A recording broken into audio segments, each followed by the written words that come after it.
ultimately, this is against the English constitution, the Bill of Rights. People don't realize we've got a constitution.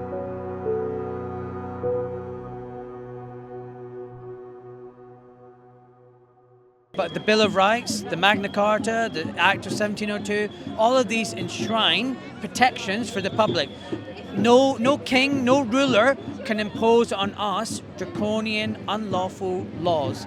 And there are inalienable rights like freedom of travel, freedom of movement, bodily autonomy, all these things that basically digital ID and OneGov UK login and the government wallet will strip away.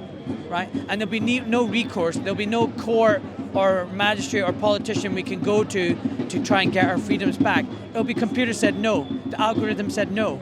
And so once we're in this digital cage and the door's locked and the tea's being current, it's too late.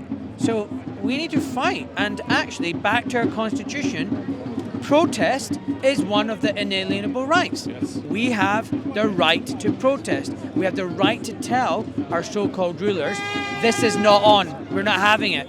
So I think it's really important we're here. I think this is going to be the first of many more marches. And if you remember with lockdown, there was just a handful of people, months went by, then it was hundreds of people, then thousands, then tens of thousands, then hundreds of thousands. I mean, we're starting off at a much better place than with lockdown. Much higher. So this is going to be, I think very rapidly, you're going to see a lot of people in the streets. And this is what we need to do. We need to remind those assholes who's really in charge. And it's us, not them. Absolutely. I mean, the mandate is ever expanding. 2.8 million people have signed the petition. There's obviously a lot of people at home that are concerned about this. But what do we need to do to get through to the masses, do you think? Because you've spoken about the Constitution, but what about the people who don't understand the threat? Okay, so very simple. The BRIC card is a PSYOP. That's not digital ID. The key message is we already have digital ID, and it's in lots of different places.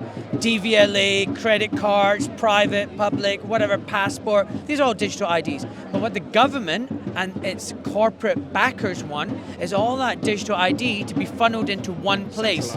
Centralised into one place, which will be accessed by the public-private partnership, and they will then control all the information. They will track and trace us, and when you couple that with digital currency, they can programmable currency. They can dictate how money is spent, when it's spent, by who it's spent, where it's spent, and you've got no more freedoms left. I mean, it's just end game. So what can people do?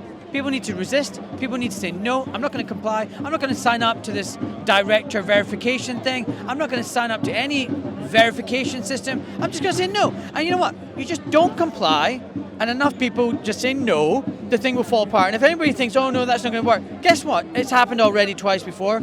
Digital ID under Blair failed, then another one under Cameron failed. We just say no, and it will fail. People need to understand the inherent power within them.